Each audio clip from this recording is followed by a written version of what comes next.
going to talk a little bit about how we have been securing our hybrid cloud footprint here at GEICO. And I'm Rebecca. It's nice to meet you. First off, I'm going to talk a little bit about GEICO. Who are we? You may or may not know, we have this adorable little gecko that everyone loves, but we do other things too. Our goal, we've been around for almost 90 years. It is to make people's lives better by protecting against unexpected events and saving them money, providing outstanding customer service.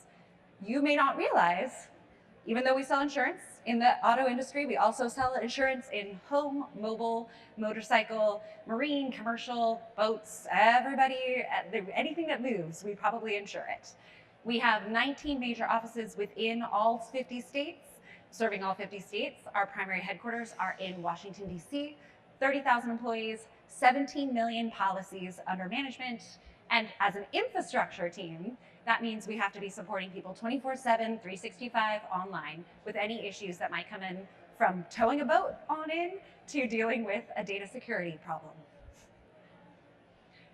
So in order to tell you our story about how we are securing our hybrid cloud, I want to step back for a moment. So when GEICO started this journey to cloud, it was actually in 2013. And at the time, the CIO said, we're going to go all in on the public cloud. We were 100% on-prem. We were running at an operational footprint. I'm not going to give you the numbers, but they weren't so bad. But our reliability and our agility were not what we wanted as a business. So they decided, after a very detailed analysis, we're going to go all in on the public cloud. We are going to make sure that we can give agility to our business and develop faster. So fast forward to 2020.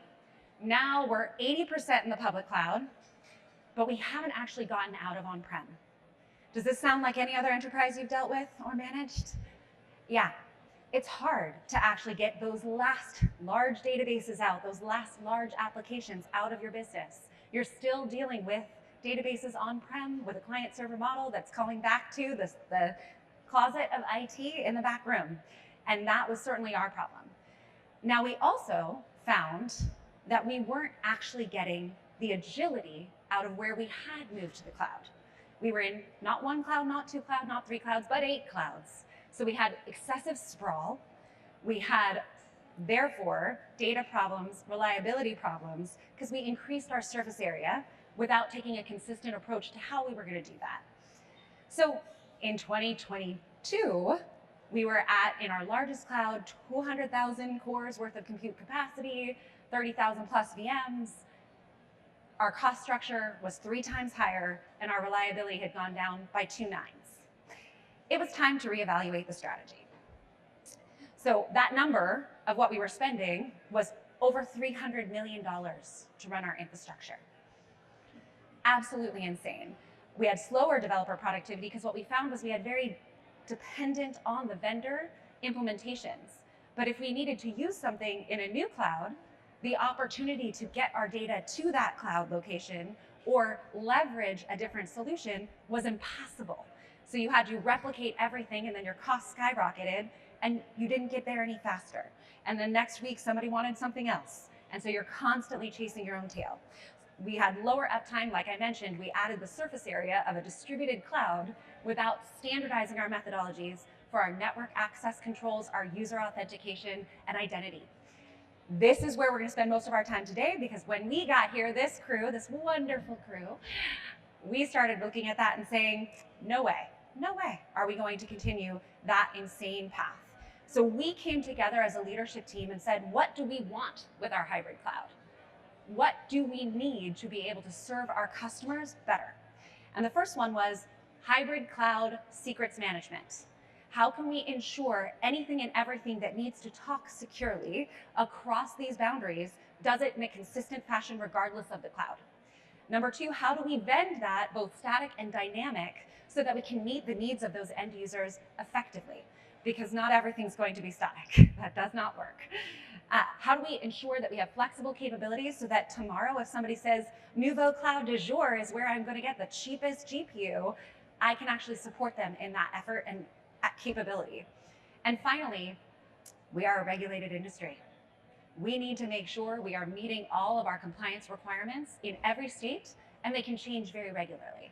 So what can we use to quickly ensure we have the right logging standards, monitoring standards, can actually deploy that definitively across in a consistent fashion so that we can produce that information quickly for our auditors and pass any requirements that might alter.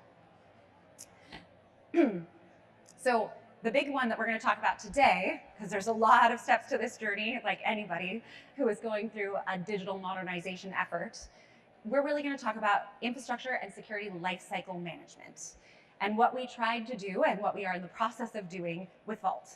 So we started in the open source version of Vault.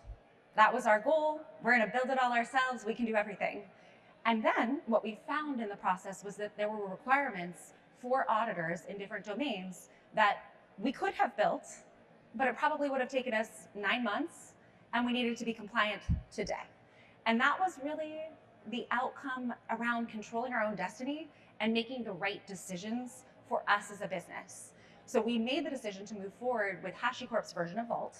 And really what that allowed us to do was to get these features out of the box versus having to build them for ourselves. So that was around FIPS integration and compliance for multi-region replication, so the uptime efforts so that we could be able to operate across multiple clouds, our automated snapshots, so that we have all of the logging and monitoring we need to know and have, and recovery capabilities, our namespace and tenant isolation, so that we can manage our secrets in an effective fashion and keep them truly secure and isolated, and to be able to integrate into HSMs. So whether we do our own HSMs on-prem, whether we're using a PKI service in a public cloud provider, we need to be able to integrate with any and all of those surface areas effectively and keep that secret secure. And so those are out-of-the-box features. Yes, they can be built. Anything can be built with infinite time, but we don't have infinite time or money. So you got to make the right choices for what the business needs. So as great as that is, if you're operating on legacy infrastructure, you may or may not be able to actually support the full capabilities of the business. And so I'm going to call up my friend Ammar Zuberi, and he's going to talk a little bit about the network infrastructure integrating with our cloud and how we actually worked through that path to the cloud leveraging HashiCorp solutions. Kick it. Thanks so much, Rebecca. So I'm Ammar Zuberi. I work across our infrastructure teams, mostly focused on the network these days. So as Rebecca said, we're a 90-year-old company, and a lot of our infrastructure is very old. A lot of this actually started, for example, a lot of this infrastructure was built at the time where there was no competition in a lot of these spaces. So we ended up buying things just because that was the only option. And nothing's ever temporary, so we ended up actually sticking with a lot of that stuff.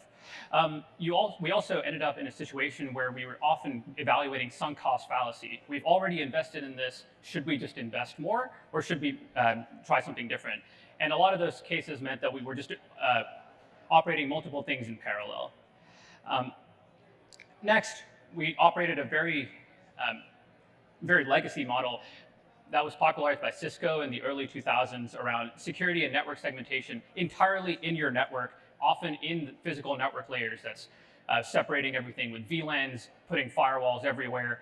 And what that meant is there was no single point of getting a good end-to-end view of what was available in our network, what our security posture looked like.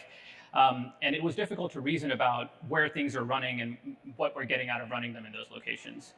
So this is kind of what our infrastructure looked like when we started. This is a simplified diagram, but we had hardware firewalls all over the place, sometimes from different vendors, sometimes from the same vendor. What that meant is you had to go talk to a bunch of different teams whenever you needed to do anything. We had minimal standardization. Every data center was configured differently. Every cloud provider was configured differently. And we had about 30 years of one-offs that resulted in, honestly, as Rebecca said, insanity. So we did segmentation of production and non-production. We did standard rules in all the security zones. We did enforcement at all the different layers. And what this meant is that we kind of just decided maybe we don't need to do everything else. So we did minimal traffic encryption end to end. We didn't really have a certificate management strategy. We were handing out certificates by hand in a lot of cases. And we didn't really have user authentication when you were accessing things. So it was hop on the VPN where you are. gets you access to what you need. In a lot of cases, that access was overly broad, and it sometimes depended on where you were. Are you in an office? Are you in the right office? Are you in the right room in the right office plugged into the right Ethernet port? It essentially made everything impossible to reason about. So this is kind of what it looked like. Anywhere you want to go do anything, you run into sadness, you have to go figure out who you need to go talk to. So what we decided is we're going to use one of those classic things in computer science, which is we're going to decouple and add layers of indirection. There's no problem in computer science that can't be solved with another layer of indirection. So we started at the network. We decided that the network only has to do one job, which is move packets from point A to point B. We don't need to do security inside our network. We should do security at higher layers in our network. So we decided that we're going to make our network as simple as possible, optimize for high throughput and low latency, and then move everything into other layers that live on top, kind of like how the internet works. So the platforms where we run VMs, that's in the cloud providers, we run Kubernetes, we have lots of containers. We decided that we would encourage scale out as much as we could and move these security requirements into the platform layers, where you could get much more granular about what policies you were allowing and what kind of access was allowed in different things. And then lastly, we reduced the requirements on the workloads as far as security goes. As a workload owner, you're optimizing for a business process. You don't need to care as much about security, or you shouldn't have to care as much about security. That should be offered by the platform that you run on. So we encouraged all the workloads to lean as much as they could on the platforms that provided all these services for them. We also decoupled user access to services from workload to workload access. So what you'll see here is we moved to a zero trust network access model where based on your groups in our IDP, you had access to specific things over the network. It's kind of like if we set up a huge number of VPNs where you only get access to one specific thing, but it's all dynamically operated. The other thing we did is we decided that we are never going to be better at moving traffic between cloud provider regions than the cloud providers are. Amazon is going to always be better at moving traffic between their regions than we are. Historically, we moved this traffic on our own backbone and we paid for it, and we saw reliability issues, latency issues, all that kind of stuff that came out of this. So again, this is another model where we said we're going to try to optimize these things separately. Security doesn't need to be part of this. The next thing, we're going to run security on top of this. And this is kind of what our end state looks like. We have multiple ISPs. We have edge security where we do run those hardware firewalls I talked about. However, the workloads run in GEICO's cloud, which is made up of our data centers, our cloud provider footprints, and workloads can move around dynamically. We can move them to wherever we feel like we're getting the most cost benefits or most performance benefits. So this is kind of what our end state looks like. We push for an active-active architecture where we optimize for diversity and consistency as much as we can.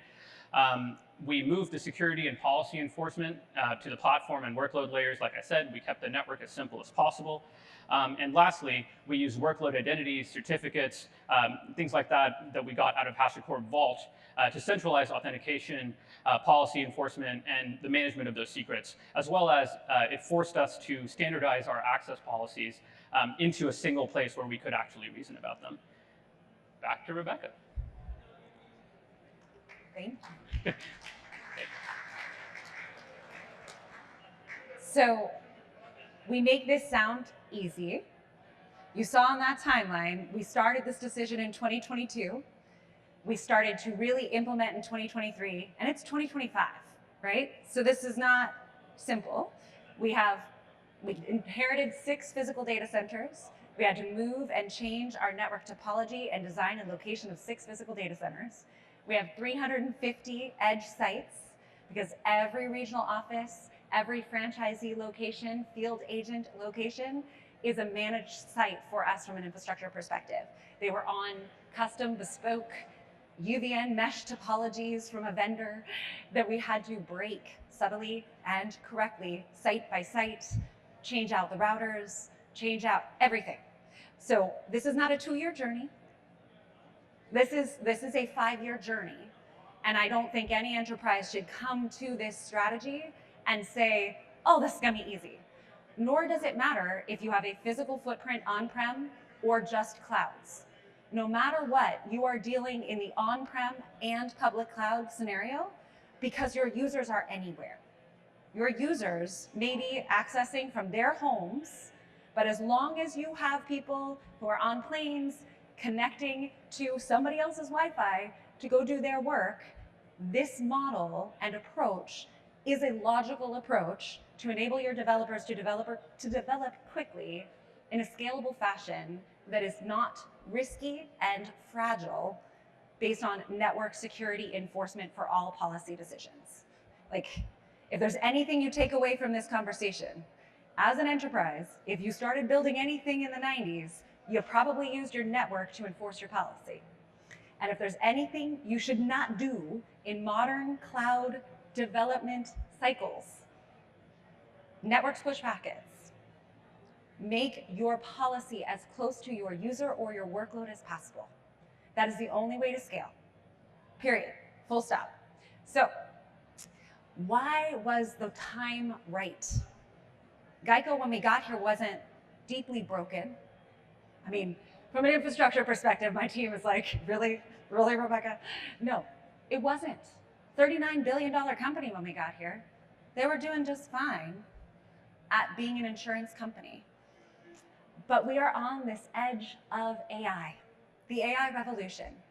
And what we had found was with the cost structures that we had, spending over $300 million on infrastructure, and the lack of portability and the fragility, there was no way that we could afford to do the kinds of work we wanted to do to enable our business to embrace AI. So part of getting foundational identity, security, and network correct is to be able to enable your AI revolution. So that was the critical element of how can we reduce our cost to serve and increase our portability, improve our data quality, so that we can unlock AI to make our agents that much more effective, that much more productive. So this started from a long-term business strategy approach. And this is where it's nice to work for a private company, because what we have to do is convince Warren and Greg that this is a logical strategy for us as a long-term enterprise investment. So that was the benefit and the joy of what we're doing, is that we had leadership truly involved and engaged to say, this is the kind of transformation we want to do, and this is the right time to do it. Number two, really think through your strategy around what you buy and what you build. Most technologists, myself included, like to build the things we want to build. We know we've done it before, we can. And just because you can does not mean you should. The business, especially first-party technology, cares about their results. Just because something is beautiful and possibly better, your system diagram does not matter to them. What matters is that the call center agents are having a better experience. What matters is that the policy enforcement and payment and time to delivery is that much faster. So really looking at the relative value of time in your calculus of buy versus build is critical. And I have made many a mistake in this domain, and I continue to learn, but I think this is one of those spaces where if you come from a tech-first mindset into digital transformation with an enterprise, there are different elements of the calculus, and time is one of them that you cannot afford to ignore. The business wants you to get this to them tomorrow. And there's many ways in which you can put an SDK on the front end or an API on the front end to improve the user experience, and then you can align the 41 ways something is done on the back end to 32, and then 21, and then all the way down to maybe 2 or 3 that are logical without exposing that pain to your users. And if you come from a more modern tech philosophy, people might have been willing to absorb that pain with you, and you probably will not find that tolerance in an enterprise. So think through your strategy to deliver value first, and soon, and better. And it might be silly, simple little things like making them only do their password rotation once a year that really will actually enable them to have a better experience and you to move faster. Or biometrics, or something very simple that just makes their day better. Make their day better. And then you can make the technology much better behind, because you've built trust. To transform your identity platform, don't pretend, especially in an enterprise, that identity is limited to a user authentication flow. You may find you have AD groups, you have an identity forest that's been distributed across servers in locations that are physically distributed across the world. You may. You have to think through the full end-to-end user experience and the packets, where you want to go and where you are going now. So that's why you heard from Ammar, is that this is actually, for us, it was most fundamentally a network product, a network problem. We had to solve that so that we could unlock the value of identity in our hybrid cloud. We talked a lot about decoupling, abstracting, really try and find the approach that allows you to decouple reliability and security and solve them independently. The value of abstraction cannot be underestimated. So what I mean by that is stabilize the user experience. Reliability to us means some number of nines of uptime. Reliability to our users means they went to the office and everything just worked. It's different. The user experience angle of reliability is something as technology providers we must think through. So decouple that experience, that reliability, from your security. Make sure you are always secure. Enforce your policy close to where the workload is, because that will enable the user experience to be better, but don't couple the two. These are complex problems to solve, especially if you're moving physical and logical data, components, solutions. So decouple wherever possible, abstract, meet your users where they are, solve your very complicated, bizarre topology challenges without them having to see it. And the last one that my CISO isn't in the room, but I would say it if you were or weren't. Make sure your security team is with you every step of the way. This is a heart transplant. If for literally 30 years, network enforcement, point-to-point IP, firewall rules have enforced security for your company, and you have 686 applications which may or may not have encrypted as they go across domains, because they could rely on the network to do that for them. And you got to keep that business running, and you're regulated. You better be doing this arm in arm, hands linked with your CISO. There is no other path forward, and you do it slice by slice. We did not talk about the roadmaps of this and how we segmented new applications versus older applications, different paths. There's a whole nother presentation in terms of SD-WAN overlay before going to ZTNA, because we have to cycle and keep the business running effectively for those users as we fix and do this heart transplant. So every review, every design review, every two-pizza team that thing with your CISOs, partners right in the room with you. That's the only way to make this happen. Otherwise, it will become ballast instead of an accelerant in your overall journey. And with that, I'm done. You know, we sell insurance, so I feel I should say you can get a quote by scanning that one. We also have a ton of roles that are open. So please, please, please, if you are looking for something interesting in journey, in changing companies and how they actually do infrastructure, come join us. We're really fun. Thanks.